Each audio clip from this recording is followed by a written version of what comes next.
Hello again, Ma Debbie here. It is Friday, the 20th of August, 2021. And I'm here today to talk to you about the balance of the masculine and feminine, the aspects inside of each person and between people and in the spirit world.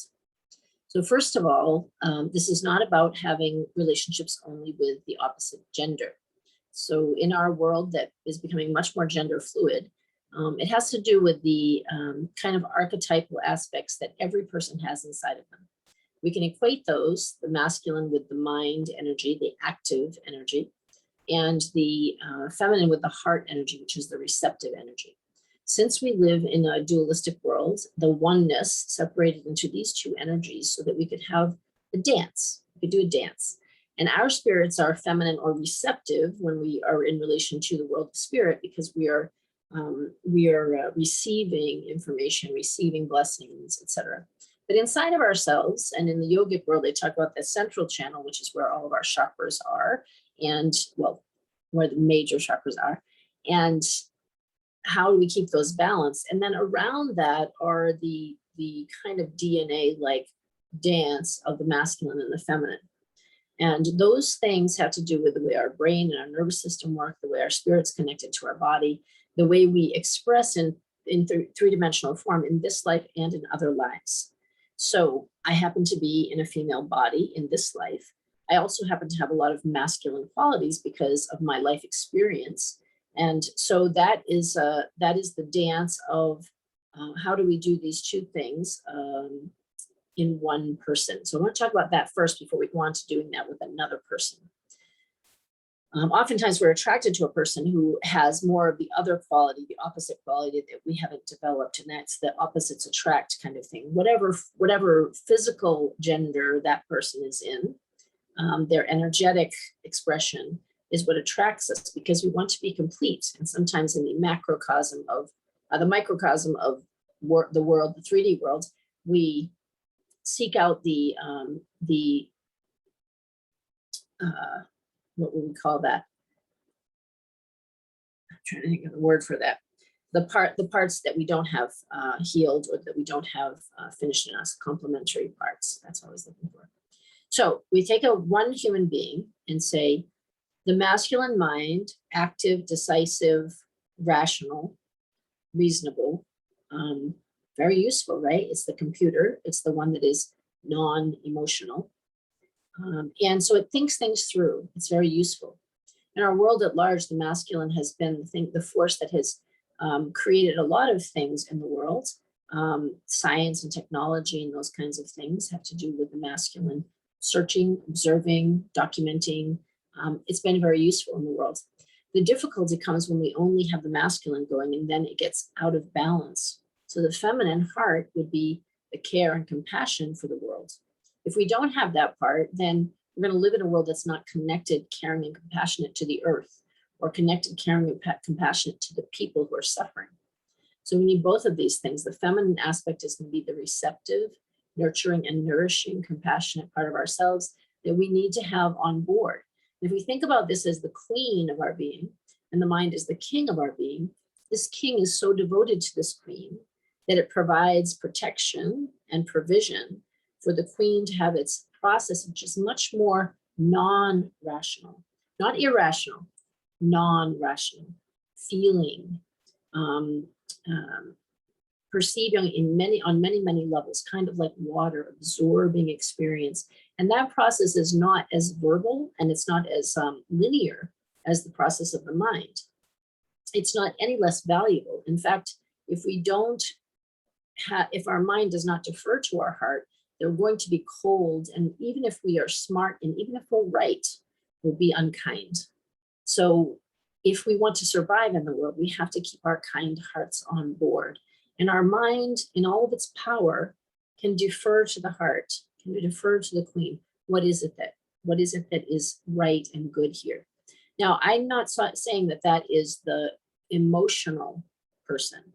A lot of the feminine in our world today has been squished into the emotional volatility department, which is not balanced feminine. It is reactivity, and it's reactive because there's no space to be the real feminine, which is actually very powerful, very deep, works in the dark until something comes to the surface that is useful. It takes time. It's not efficient, but it is effective. And it's not product oriented, it's process oriented. So all of life becomes a dynamic flow of how is my heart reading perceiving the world and things around me, and the world of matter and the world of spirit and the world of the heart of other people, taking that into account. The indigenous peoples did that very well. They had very much a feminine model of saying the mother earth and the mother energy and the elder women, they were the ones that decided things, because they would keep in mind 7 generations into the future. They would keep in mind the spirit world and the elemental worlds of nature. They would keep in mind the mother. And then they would keep the masculine in line by saying when enough is enough, like no more, stop now. And the masculine needs that, because if the masculine has carte blanche to keep doing what it's going to do, it does it without any conscience. It says, I can create this, so I will, instead of I can create this, should I? Is that useful? Is it helpful? Is it going to help in the future, or is it going to destroy things? So when we use the earth and we create these big machines to dig up the earth and take all of its resources, we can do that. We know how to do that. We have amazing machines that do that. But is that the best thing to do? Is that the most useful thing to do now and into the future? Or are we pummeling the earth and pillaging the resources in a way that we're going to run out of them, or it's going to cause more damage than the resources are actually worth? Same thing with war, same thing with many other things. Now, I'm not saying that we don't want to use the resources of the earth that the earth provides for us so graciously, or that we don't want to protect ourselves from people who want to harm other people. That is the job of the masculine, but it needs to be guided by the feminine heart. So we can speak truth in a gentle way that helps someone understand something, or we can be brutally honest. That's the masculine, brutally honest. Now, I'm not saying that that means men are that way and women are this way. These are 2 aspects of our individual nature. But we have had them we've had the wrong order of operations. So as the mind sees something that's possible, it says to the heart, shall we do this? And the heart considers it. The heart feels into it. The heart considers, will it be useful? Rather than just saying, yes, I'm going to do that thing because I can. So once we get inside our own energy, the nurturing and nourishing heart, the compassionate and caring heart, leading, and the active, decisive, constructive mind following, and then we create things in the world with that balance of masculine and feminine. Now everything we do will be true and right, but it won't be harmful. It will be necessary and helpful. So that's how we want to get to that in our own selves. And because we have lived in a binary gender society, generally speaking, women have to push down a lot of the natural feminine qualities in order to make it in the man's world. And men have had to pretty much eradicate them in order to be considered men at all, which is really a great burden on the men of our society. Both women and men need to have both of those faculties aligned and in balance, and doing that dance with as little stepping on toes as possible. Now, in people who have fluid gender, it doesn't matter. These forces are not about naming anyone or tying anyone down to a specific way of being. They're just aspects of our brain, of our psyche, of our soul that do this dance together. So the outward expression, or how you want your outward expression to be, that's a matter of preference and what suits you, what fits you. And I hope that as we move into a more gender fluid world, that people can just be how they want to be. They can dress how they want, they can act how they want. It's not, as long as they're not doing harm to other people, they can express themselves. And we can let that expression be a dynamic, organic unfolding as well. We don't have to decide and say, this is who I am. I certainly have a different expression of myself now than I did 20 or 40 years ago. And I'm sure that every one of you has a different expression than what you used to be. And we can, if we could just give each other the freedom to express where we're at in whatever combination of those, what we call feminine and masculine qualities are expressing at the time, or we're experimenting with at the time, it would be a lot simpler and kinder in the world if we just let people do their thing, right? Just do your thing. Love who you love. Don't hopefully don't harm yourself or other people, but let yourself be in that fluid and dynamic process. And maybe you'll land somewhere that lasts you the rest of your life. Great. And if you don't, if you land somewhere and you're like, this isn't quite it, I got to adjust myself some more. Great. And what if you come back full circle, back around to how you were before? Who cares? How's that doing any harm? So if we allow people to do that, then they can express all of those things. And then each time we have an interaction with a person outside of ourselves, they have a different combination. They have a different expression. It helps us to see things from a bigger perspective. And maybe we're going to take on something. I really like that quality that person has. I like the way that person uses their masculine or feminine, artistic or scientific way of thinking or being. And I can take that into myself and say, that I like that. That feels good to me. That feels balanced, useful, kind, helpful. And so we do this dance inside of ourselves. And then every interaction we have with another human being, we're doing that dance as well.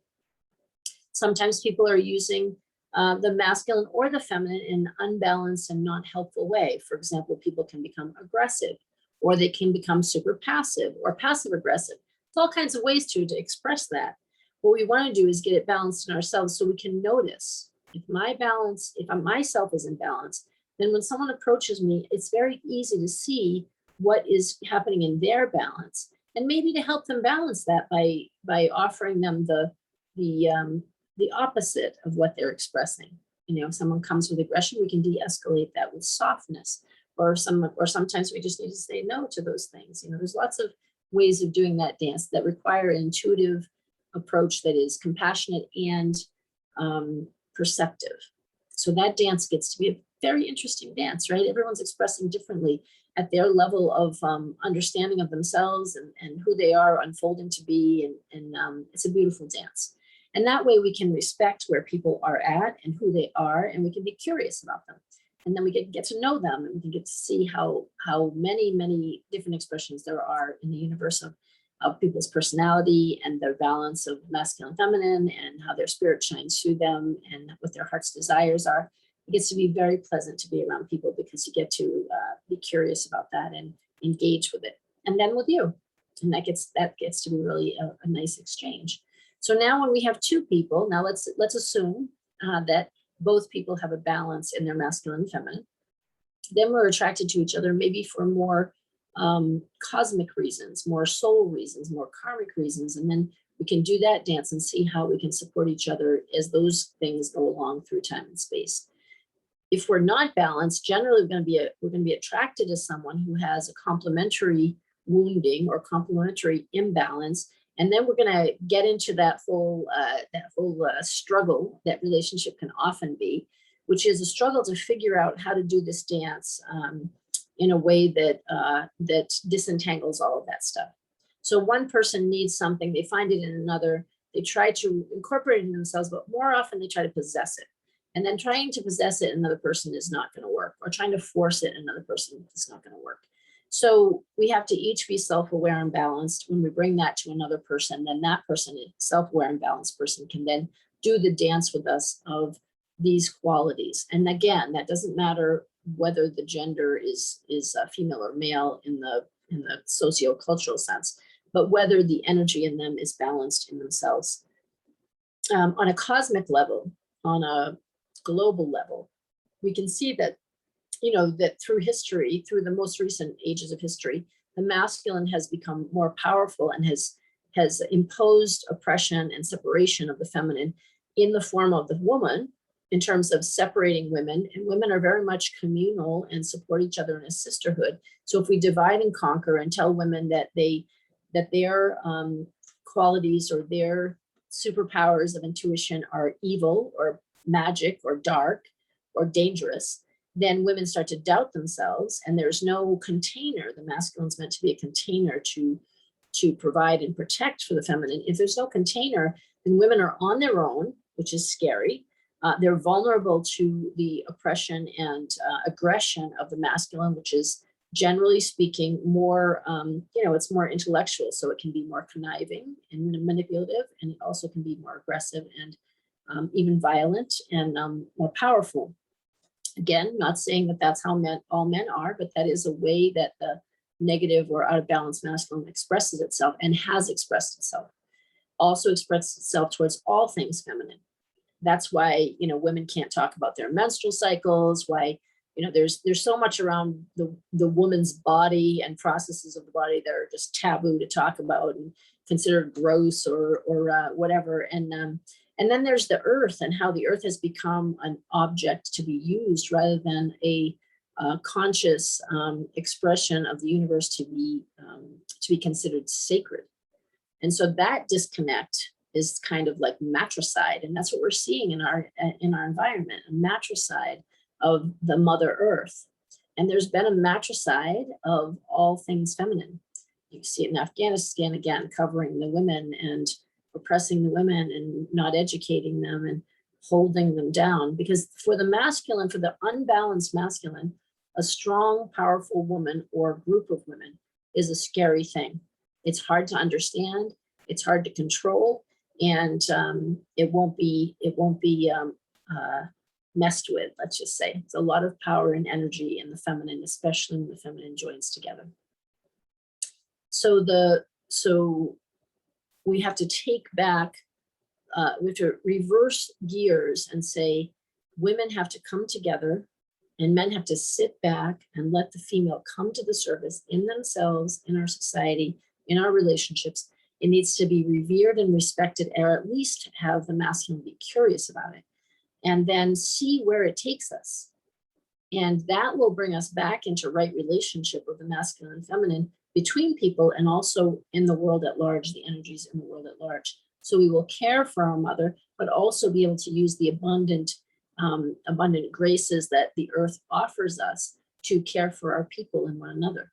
And that would require that we care for one another. It's not about territory. We live on one planet. Our lines of separation are completely made up. They're not real. We live on one planet. There's no getting around that. And when we put up barriers and walls and say this people and not that people, there's enough resources on the planet to care for everyone on the planet. Now we are getting to be at a certain mass of people that is potentially dangerous, but the planet actually produces enough to take care of everyone. And if we allow the natural course of things rather than pushing to always extend life because we can, or make more big farms that produce things because we can, even though we're destroying the soil, the topsoil of the mother, and the mycelium that grows things and that communicates between plants and water sources and all nutrients and all of that, then we are so out of balance that it will lead to destruction. And it has led to destruction, is leading to destruction. I do believe that we can reverse that, first of all, in ourselves, by loving all parts of ourselves, men getting in tune with their emotions. Men, the masculine doesn't like to hear like, oh, you have a feminine side, get in tune with your feminine side. Forget about that. Just get in tune with your heart. Figure out what your heart wants, how it feels, and learn the language of the heart so that you don't impose the hammer of the head on every single thing. The hammer is not the right tool for everything. There are subtler tools. There are tiny tools. There are knitting needles and other things that we can use that will be more appropriate to the task of forming a community, for example, knitting a community together, incorporating other communities and ideas into our community, celebrating diversity, incorporating that into the quilt of life or the tapestry of life. So then the feminine is more of an art form. It's more of a dance. It's more of a creative expression from the inside out instead of a imposition from the outside in or onto things. So this is the individual, interpersonal, collective dance of the masculine and feminine that we need to have restored to balance. It doesn't mean we need to throw out the men and have it be a world where only women, get to participate. But it would be good, like in any other aspect of the development of human consciousness and humankind, that the powers that are in power become allies to the ones that are marginalized. So in this case, the masculine saying, okay, we have plenty of ideas and things we could do. Now let's talk about what we should do. Let's talk about what direction to go in right now. What's the most pressing issue we have on the planet? The environmental issue. Because if we don't take care of that, none of us will be here. The second most pressing one is this dance, so that we decide that we all have the capacity and desire to care for one another. That is part of our innate nature. When I hear people say, oh, war is like, it's just part of what we do as humans. You know, if our hearts are on board, we don't do harm. We don't do harm to each other. You know, we might make mistakes. We might have emotions and make mistakes, but we don't plan to do harm and plan to oppress and plan to murder, which is what war is. Let's be clear. War is murder. We don't plan to murder and destroy people and their cultures and their homes.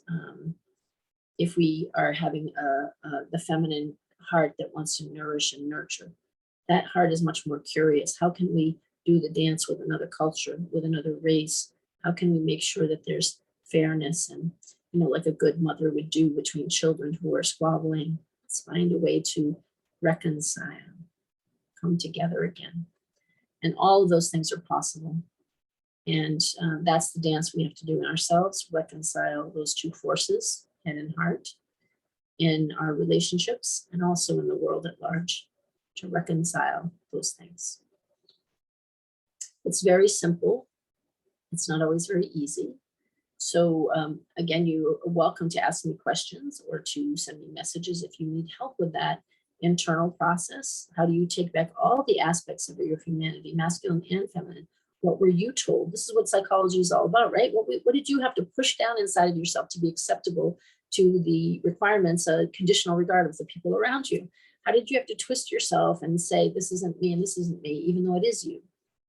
And how can you recoup and dig up those parts of yourself and restore them in yourself so you can become whole?